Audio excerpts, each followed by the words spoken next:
तो पहली बात तो ये है कि जब अवतार पैदा होते हैं तो नॉर्मल लोगों का जो एस्ट्रोलॉजिकल सेंस है वो कोई काम नहीं करेगा। अवतार के चार्ट में क्या काम करेगा? हम क्या बोल सकते हैं अवतार के बारे में? हमारे तो कोई स्टैंडर्ड नहीं है for us to discuss. Taurus लगने का चार्ट बनाइए।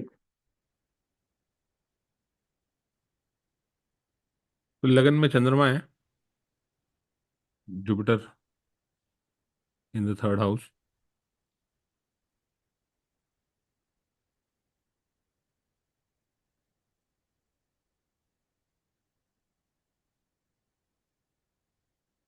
Jupiter in the third, Venus sun in the fourth house, Mercury in the fifth, Saturn Rahu sixth, Mars in the tenth house, Ketu twelfth. बताइए। सर इतने सारे एग्जॉल्टेड प्लैनेट्स हैं। हम्म। Jupiter exalted है, Mercury exalted है, सैटर्न एग्जॉल्टेड है, Mars exalted है, moon भी एग्जॉल्टेड है। मून रोहिणी नक्षत्र में है। मतलब जस्ट फॉर रेफरेंस। सो क्या लगता है? रीड करिए चार्ट। तो थोड़ा टाइम दीजिए, तो ऑफ द बैट तो नहीं बता सकते। क्यों नहीं बता सकते? कुछ तो बताइए, जो बेसिक चीजें ही तो लगानी है। I mean, like she pointed out, everything is very exalted. So very strong personality, first hmm. of all, right?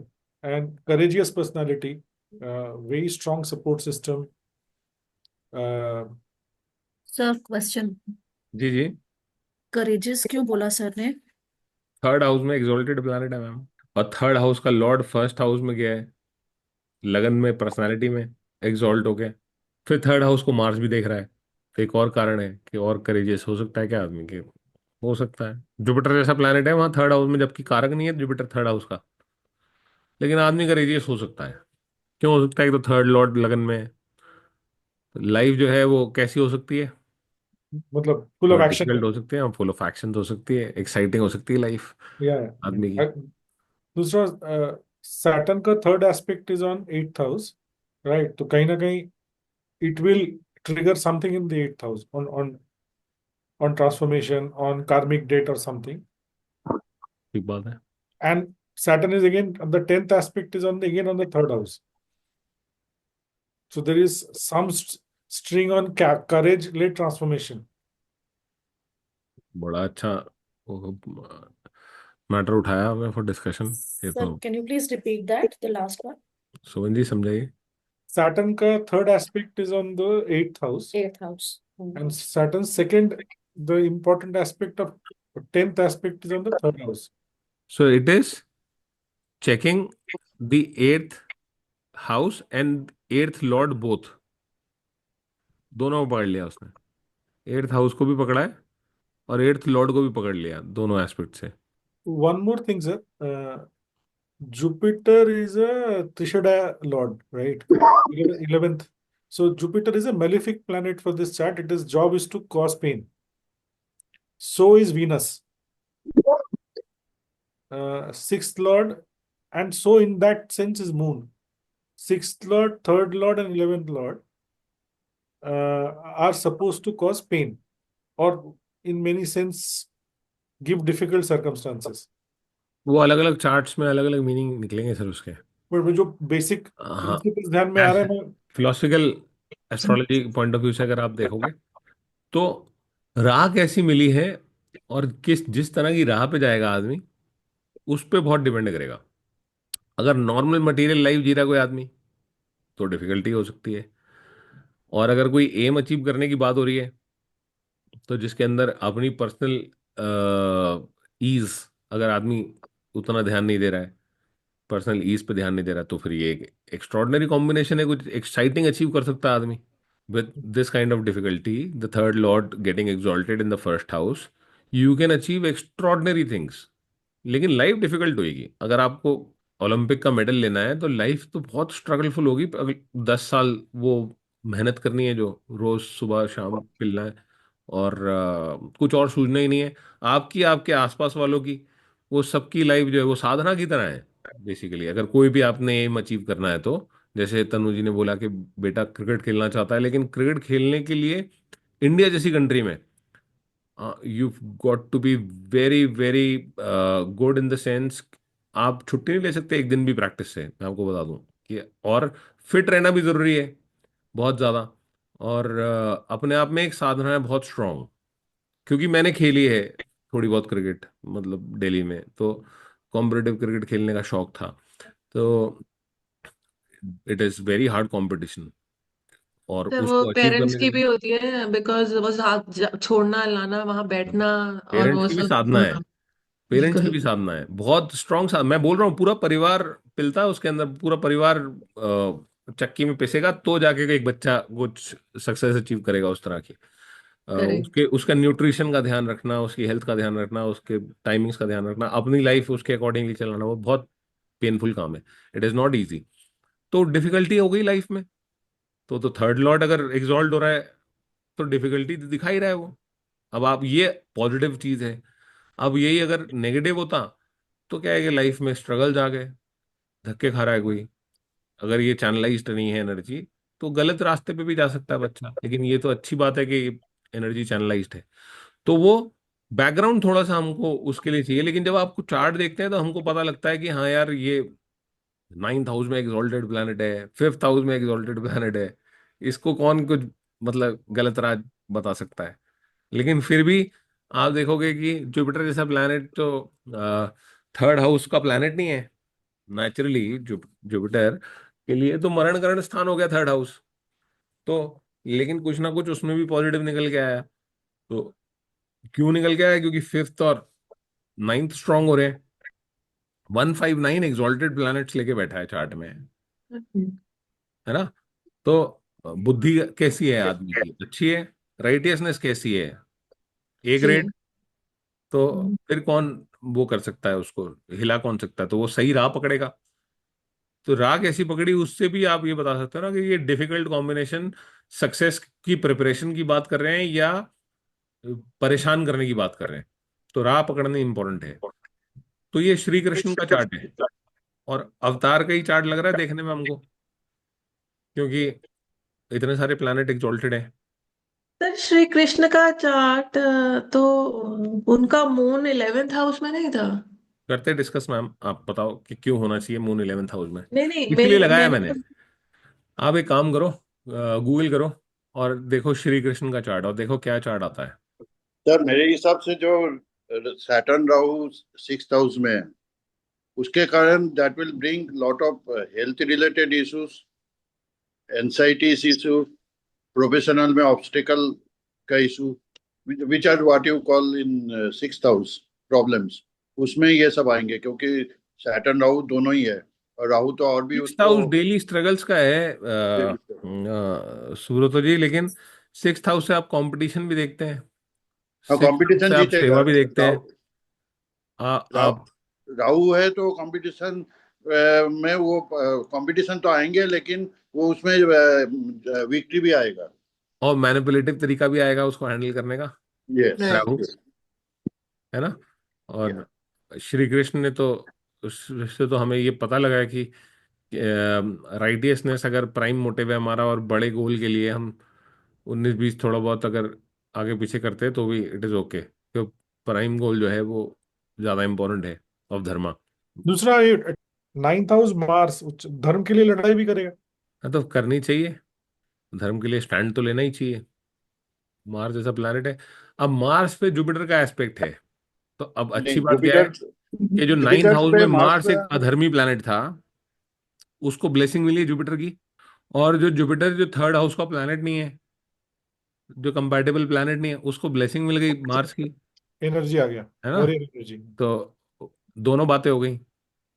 अब इसको आप समझदारी से देखोगे तो भी, और अगर आप उनकी लाइफ देखोगे तो स्टार्टिंग में श्री कृष्ण पैदा होते हैं एज अवतार।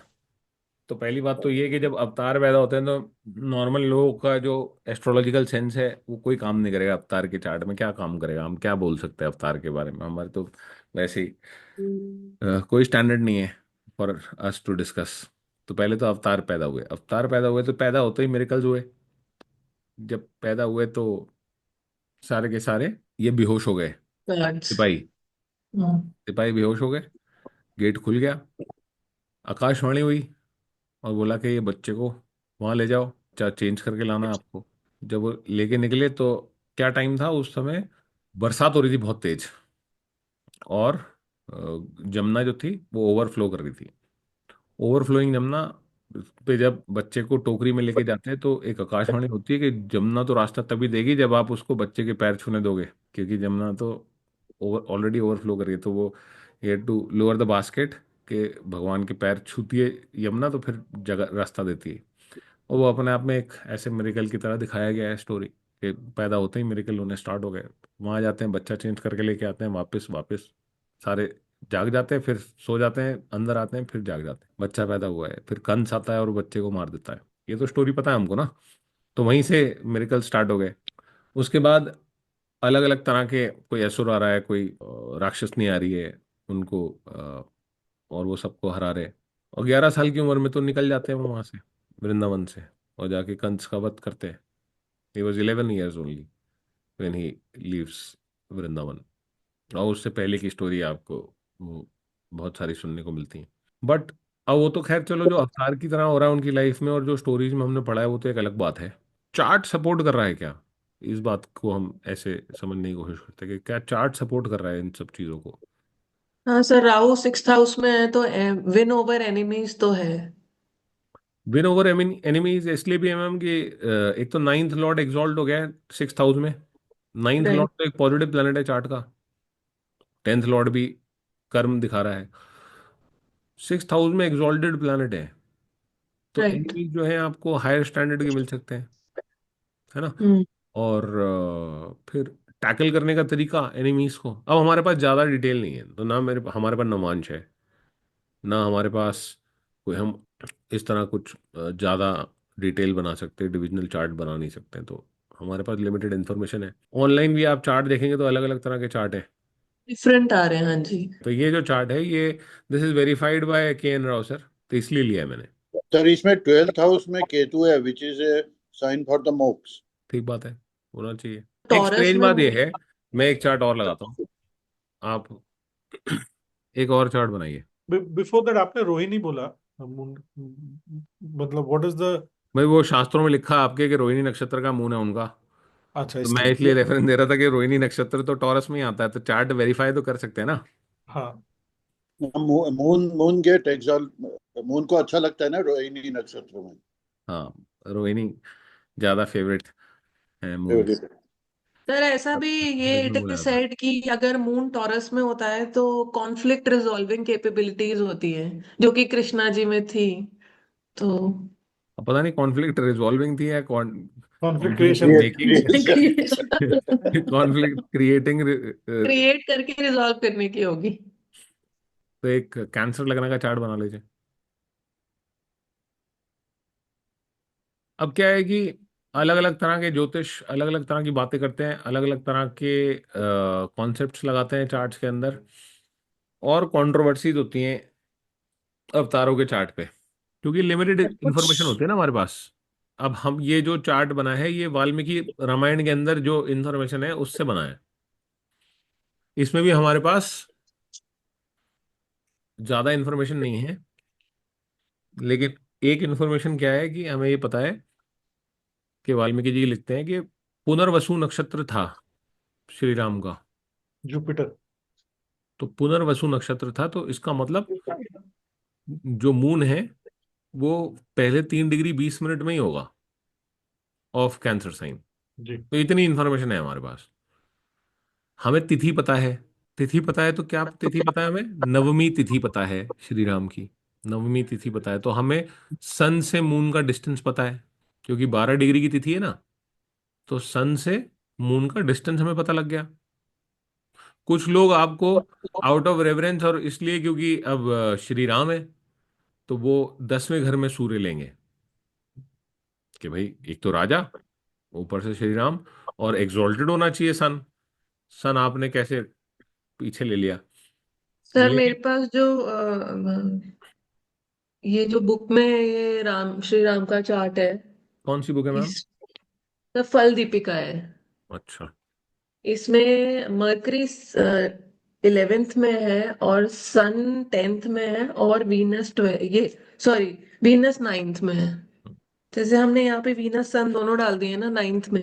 मैंने आपको तो बोला ना, ये 9th। क्लासिकल टेक्स्ट जो है हाँ। इसके अंदर जिसने भी ये बनाया है चार्ट, अगर थोड़ा भी आपकी नॉलेज कम है एस्ट्रोलॉजी को लेके, तो आप ले मान सकते हो इसको, मानना आसान है।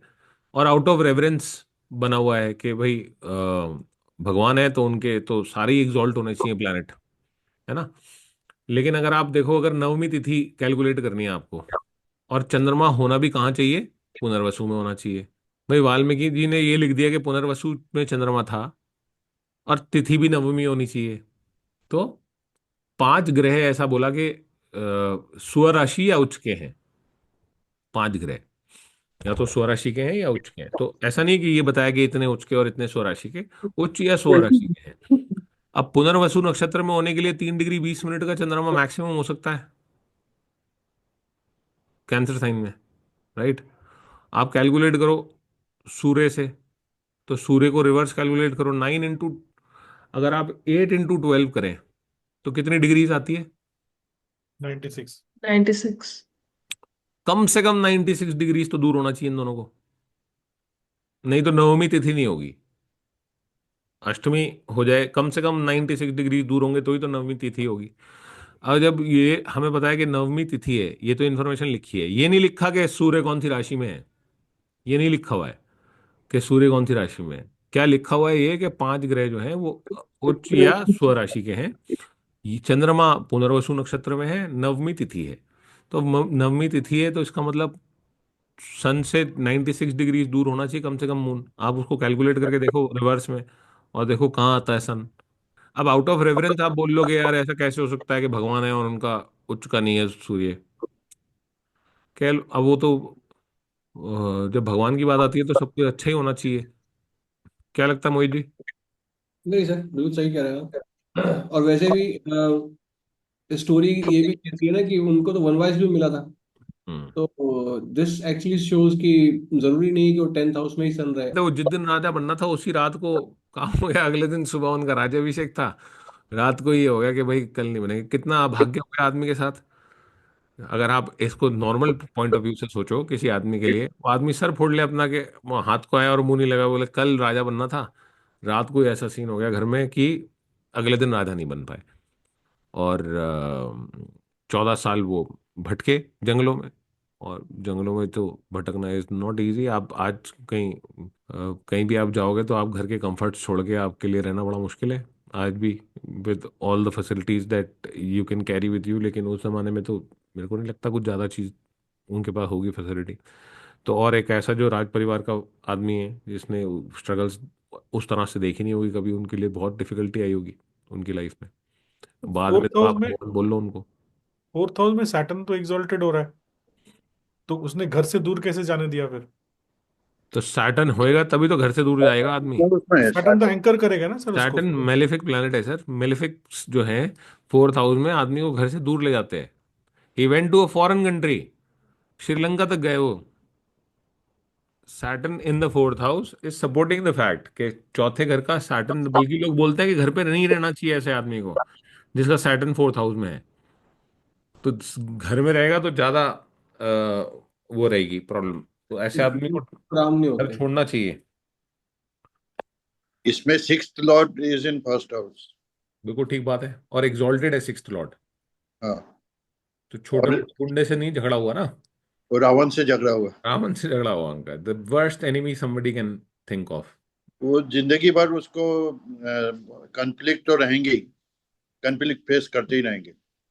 कन्फ्लिक्टिंग लाइफ हो गई आदमी की। ओवरऑल लाइफ देख रहे हो 1st हाउस से, या तो लाइफ में कॉन्फ्लिक्ट्स हो गए। देखिए रामायण शुरू कैसे हुई। रामायण अगर आप वाल्मीकि रामायण देखें तो अ, रामायण, वाल्मीकि रामायण इज कॉल्ड आदि ग्रंथ।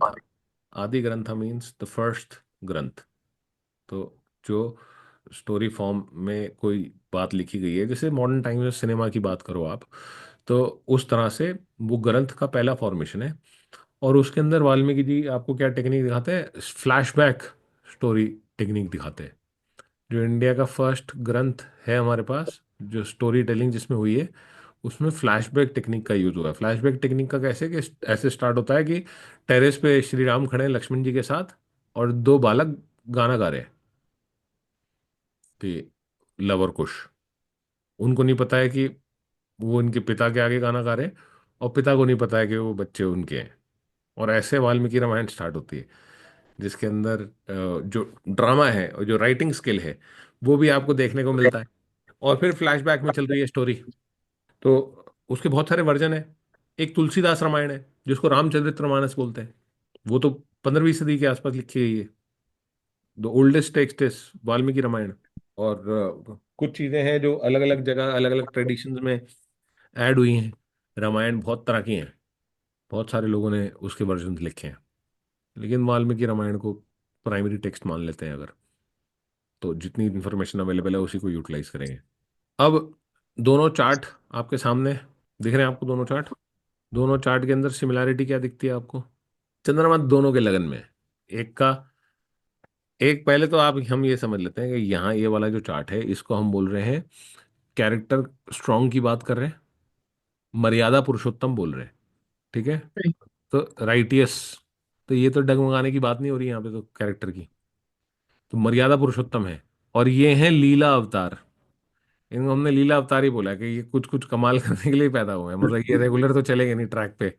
ये तो कुछ और ही करेंगे लाइफ में। जो ट्रेडिशन तो फॉलो क्यों करेगा आदमी जिसका नाम ही लीला अवतार दिया गया है। ये मर्यादा पुरुषोत्तम है और ये लीला अवतार है। तो लीला अवतार ये चंद्रमा टॉरस का है, यहाँ चंद्रमा कैंसर का है। तो दोनों के बीच में एक बेसिक डिफरेंस कि कैंसर का चंद्रमा और ये टॉरस का चंद्रमा। चंद्रमा मन को दिखा रहा है, आपके आपकी सोच को दिखा रहा है। आप कैसा फील करते हैं, आप कैसे बिहेव करते हैं, उस आपकी सोच पे क्या प्रभाव है। तो टॉरस और कैंसर के मून में आपको बेसिक डिफरेंस एक समझ में आता है कि ये थोड़ा शांति का प्रतीक कह सकते हो आप, ये थोड़ा शैतानी का हो सकता है। यहाँ जुपिटर उच्च का है फर्स्ट हाउस में। नौका कंजंक्ट। का लॉर्ड है, नाइन्थ लॉर्ड है of righteousness, right. Sixth Lord है ऑफ डिफिकल्टीज। दोनों का प्लैनेट उच्च का हो रहा है लगन में। लगन लॉर्ड लगन में है, लगना है स्ट्रांग। आदमी झेल सकता है, ये छठे घर की जो प्रॉब्लम है इसको झेल सकता है, क्योंकि लगन तो लगन लॉर्ड लगन में है, राइट। ये श्री राम के चार्ट की बात हो रही है। यहाँ पे हम देख रहे हैं कौन है, यहाँ थर्ड लॉर्ड लगन में एग्जॉल्ट हो रहा है। वेयर इज द लगन Lord? In the fourth house. अब फोर्थ हाउस में दिग्बल तो है वीनस को, लेकिन राशि वाइज तो स्ट्रांग नहीं लग रहा। ऊपर से मार्स का भी एस्पेक्ट है कंपैरेटिवली। अगर हम बोले कि फिजिकली कौन ज़्यादा स्ट्रांग दिख रहा है हमको चार्ट बनाने से, तो फिजिकली तो श्री राम ज़्यादा स्ट्रांग दिख रहे हैं हमको। राइट। लगन लॉर्ड लगन में है, तो फिजिकली ज़्यादा स्ट्रांग हो गए यहाँ पे ये। Sir sir one question. Sir इसमें तो सन में भी स्ट्रेंथ नहीं है ना सर, डायरेक्शनल स्ट्रेंथ तो है ही नहीं, वो हाँ, लेकिन बिल्कुल ही। अपनी राशि का तो है कम से कम। एक के पास डायरेक्शनल स्ट्रेंथ है, एक के पास अपनी राशि का बैठा है, ओन साइन है। दोनों में एक कुछ कुछ तो है ही ना स्ट्रेंथ। अब इनका तो रात का जन्म था ही ना, हमको तो पता ही है। Right right. मिडनाइट का जन्म था ही इनका। तो और दोनों का जो जन्म है ऐसा बोला जाता है कि अभिजीत मुहूर्त का है। अभिजीत मुहूर्त 2 बार होता है, एक बार दिन में एक बार रात को। जैसे इंडिया इंडिपेंडेंस जो है वो अभिजीत मुहूर्त की है।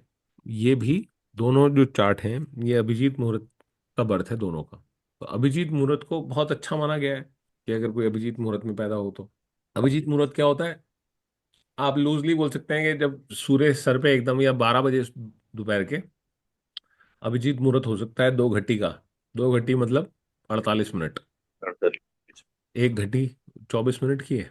नाउ कृष्ण के फिफ्थ आज हाउस की में क्लास के लिए करी। ये होमवर्क है आपका फॉर नेक्स्ट वीक। तो आप इसकी कुछ कुछ प्रेडिक्शन लिख के लाइए। और जैसे आपकी जो किताब है, जो चार्ट आपके पास है तनु जी, या वैसे आपको कोई प्रोमिनेंट चार्ट दिखे ऑनलाइन, क्या कॉन्ट्रडिक्शन आ रही है और हमारे पास क्या रीजन निकल के आ रहा है चार्ट होने का, सर एक ये तो चार्ट बहुत ठीक है। बढ़िया आ रही है, राहु केतु एक्सिस ऑपोजिट कर दिए हैं यहाँ पे। बुक में जो है वो ये सिक्स्थ हाउस में केतु आ रहा है, और हमने यहाँ पे राहु लिया है श्री राम के चार्ट में। हम्म, तो हम तो यही बोल वो रहे हैं कि हम इसको पहले तो ये चार्ट के हिसाब से लाइफ पैटर्न्स आप देख सकते हो और लिख सकते हो कि आपको ठीक लग रहा है कि नहीं। और उसके बाद कोई प्रोमिनेंट चार्ट आपको कहीं दिख रहा है तो उससे अगर कोई कॉन्ट्राडिक्शन है तो उसके लिए हम बात कर सकते हैं फॉर नेक्स्ट वीक। तो मुझे एक्चुअली, मैं फंसा हुआ moon on taurus. Taurus is a more fixed mindset, and Shri Krishna was if at all not a fixed mindset. Sir moon तो है ही नहीं ना फिक्स्ड माइंडसेट का। But it is sitting on taurus, which is the most fixed of the नहीं mindsets. नहीं वो ठीक है, मून गेट्स एग्जॉल्टेड देयर। चंद्रमा जो है वो रिसोर्सेज के साइन में जाके सबसे ज्यादा परफॉर्म कर सकता है।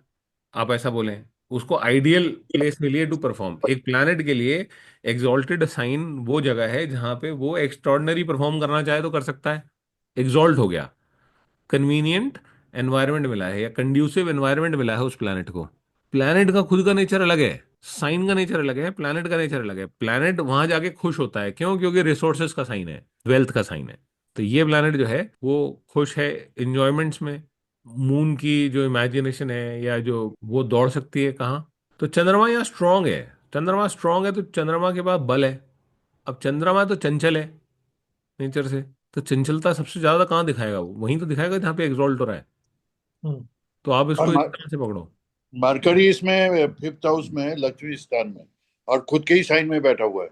खुद के वर्गो साइन में। में नहीं है सर, उसको आप बोलेंगे कि उच्च का है। एग्जॉल्टेड है उच्च, सर। एग्जॉल्ट। मरकरी उच्च का है। हाँ। और combination for great learning in the fifth house. Yes. जो नॉलेज या लर्निंग की बात करेंगे तो बोलेंगे कि वो ग्रेट लर्निंग का कॉम्बिनेशन है। आपको इसकी प्रेडिक्शन लिख के लानी है, आप लोग थोड़ा सा बुद्धि लगाइए कि हम अगली क्लास में फिर से स्टार्ट करेंगे इसको। प्रवचन का भाव है सर तीसरा। ठीक, वहां पे जुपिटर जैसा प्लैनेट है जो कि एग्जॉल्ट हो रहा है। अब कौन सा प्लैनेट देख रहा है उसको? मार्स देख रहे हैं. कहाँ का लॉर्ड है सर? ट्वेल्थ नाइन्थ हाउस का लॉर्ड है। उसका मूल त्रिकोण साइन आता है ट्वेल्थ हाउस में। केतु का डिस्पोजिटर है, ट्वेल्थ हाउस का लॉर्ड है, नाइन्थ हाउस से देखता है एग्जॉल्ट होके। तो हायर प्लेन की बातें कर रहे हैं हम ट्वेल्थ हाउस से, कि जो हायर रियलिटी की बातें कर रहे हैं ट्वेल्थ हाउस से ना। हम्म. नॉर्मल प्लेन की तो बात नहीं हो रही। तो ट्वेल्थ हाउस का लॉर्ड एग्जॉल्ट होके एस्पेक्ट कर रहा है जुपिटर को। जुपिटर ऑलरेडी उपदेश के भाव में है, उच्च का हुआ है। हम्म. और सैटर्न से भी दृष्ट है जो कि नाइन्थ लॉर्ड है। सैटर्न से नाइन्थ और टेंथ लॉर्ड है सैटर्न, जो कि कर्म को और धर्म दोनों को दिखा रहा है। उससे दृष्ट है जुपिटर। तो जुपिटर किस किस के गुण लिए चल रहा है? एक तो ट्वेल्थ लॉर्ड मार्स के और सैटर्न के, राइट। हम्म. तो ये दोनों गुण जुपिटर में आ गए। और जुपिटर ने अपनी शुभता दी है कहाँ कहाँ? एक तो नाइन्थ हाउस में, सेवेंथ हाउस में, इलेवेंथ हाउस में। या. इलेवेंथ हाउस ऑफ इच्छा पूर्ति स्ट्रांग हो रही है। जुपिटर का अपना भाव है वो, राइट। कि जो विश फुलफिलमेंट है वो तो स्ट्रांग हो रही है इलेवेंथ हम्म. हाउस।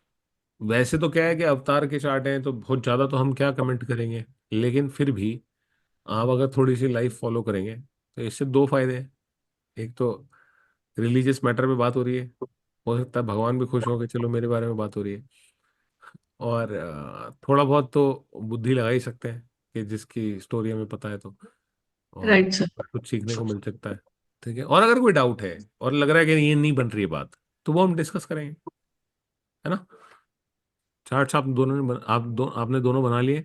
हमारे पास लिमिटेड इन्फॉर्मेशन है। अब ये आपको समझनी पड़ेगी बात कि हमारे पास नवांश नहीं है दोनों के। हम कुछ भी फालतू का काम नहीं करेंगे। आपको बहुत सारे लोग ऐसे मिलेंगे समझदार एस्ट्रोलॉजी में। रिस्क यही है कि जो ओवर स्मार्ट लोग हैं वो इसके दशांशा बना के भी डिस्कशन कर रहे होंगे। इसका D60 भी बना दिया होगा कुछ लोगों ने। कुछ लोग बोल रहे होंगे कि इसका D4 चार्ट देखो, घर से दूर क्यों गए हैं। वो हम नहीं कर सकते, हमारे पास डिग्रीज नहीं है। तो इतनी लिबर्टी नहीं ले सकते हम। उतनी लिबर्टी ले सकते हैं जितनी हमारे पास इन्फॉर्मेशन है, करेक्ट। खामा खा की लिबर्टी नहीं ले सकते। फिर जितनी वाइल्ड आप दौड़ाते जाओगे मुझे तो ऐसा लग रहा है, वो सब बेसलेस हो जाएगा मैटर। जितनी इन्फॉर्मेशन है हमारे पास हम उतनी ही बात करेंगे।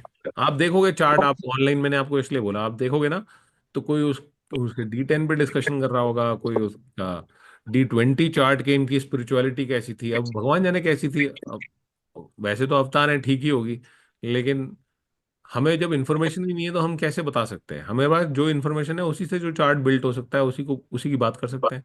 केतु दोनों के ट्वेल्थ हाउस में लिया हुआ है और दोनों को ही फाइट करने के लिए कुछ कुछ मीन्स ऐसे अपनाने पड़े। केतु जैसा प्लैनेट होगा, लड़ाई में इंटरेस्ट कम हो जाएगा छठे घर में एनिमी के साथ। और हिडन एनिमीज भी दिखाएगा वो।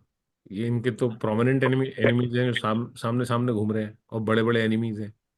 और उससे बड़ा स्मार्टली टैकल कर रहे हैं। केतु उतना स्मार्टली टैकल करने के लिए केपेबल नहीं है। Ketu can behave like Mars, जो सामने से लड़ सकता है लेकिन फिर इंटरेस्ट ही लूज कर रहा है लड़ने में। मैनिपुलेटिव नहीं है उस तरह से जिस तरह से राहु हो सकता है। बहुत तिकड़म नहीं लगा सकता। मैनिपुलेटिव का मतलब है आप सोचना, ट्रिक्स ऐड करना, या प्लानिंग ऐसी करना, स्मार्ट प्लानिंग करना, तो उसको हम, या इनोवेटिव आइडियाज ढूंढना, अनकन्वेंशनल आइडियाज ढूंढना टू फाइट। तो वो आपको कैरेक्टर दिखता है क्या? पर्सन। मैं तो इसी बात से खुश हो जाता हूँ, मेरे ही छठे घर का राहु, 12th हाउस का केतु, ऐसे ही खुश हो जाता हूँ मैं। लेकिन तो मैं बहुत मेरे को तो दुखी हो फायदा जाता नहीं। हूँ, मेरा रिवर्स है। मेरा भी रिवर्स है। हाँ, आप लोग ज्यादा बेटर कर रहे हो, मेरे को ऐसा लग रहा है। ये मेरे वाले ज्यादा डिफिकल्ट है। केतु, मेरे को लग रहा है 12th हाउस का ज्यादा डिफिकल्ट है, क्योंकि ऐसे लोग खुश होते रहते हैं कि भाई मोक्ष मिलेगा, मोक्ष मिलेगा। मोक्ष तो बाद में मिलेगा ना। उससे पहले की बात करें तो क्या फायदा हो रहा है? कोई फायदा नहीं है। 12th हाउस का राहु बल्कि ज्यादा एंजॉय करा सकता है आदमी को। बाहर लेके जाएगा। बाहर ले जा सकता है। लेकिन जिसके पास जो है, grass is greener on the other side. मैं तो कितने सारे सूत्र पढ़े कि जुपिटर फर्स्ट हाउस का है तो कुंडली के कई कई जगह लिखा होता है कि 1.25 लाख दोष कैंसिल आउट कर देता है अगर जुपिटर फर्स्ट हाउस में है तो। मुझे लगता है कि सबसे खराब कॉम्बिनेशन जुपिटर फर्स्ट हाउस वाले के लिए ही है। बहुत ही प्रॉब्लमेटिक बात है। जुपिटर फर्स्ट हाउस कितनी पीड़ादायक प्रॉब्लम है आपको। हाँ, अपने आप में बड़ा बेकार का कॉम्बिनेशन है। मेरे को तो कुछ ठीक लगा नहीं जुपिटर फर्स्ट हाउस। लेकिन लोग बोलते हैं कि जुपिटर फर्स्ट हाउस अच्छा होता है। उससे पूछो जिसका है। आपका भी है ना मोहित जी? मेरा भी है, वाइफ का भी है, दोनों। अच्छा, आपका भी है, आपकी वाइफ का भी है। हाँ, तो जुपिटर फर्स्ट हाउस आदमी को आलसी बनाएगा। कितनी प्रॉब्लम है जुपिटर फर्स्ट हाउस वाले के साथ।